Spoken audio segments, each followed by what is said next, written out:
Так, сейчас покажу обрабатываю птенцов. Вот пудрой можно, любой пудрой.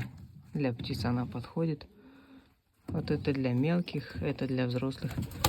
Я беру пудру прямо на птенцов вот так немножко. А то сейчас начинают эти паразиты. Бывает так, что птенцов начинает ходить по птенцам. И они плохо из-за этого тоже развиваются. Прямо на птенцов вот так чуть-чуть пудру ставлю. Дальше убираю их в сторону. И сюда тоже немножко.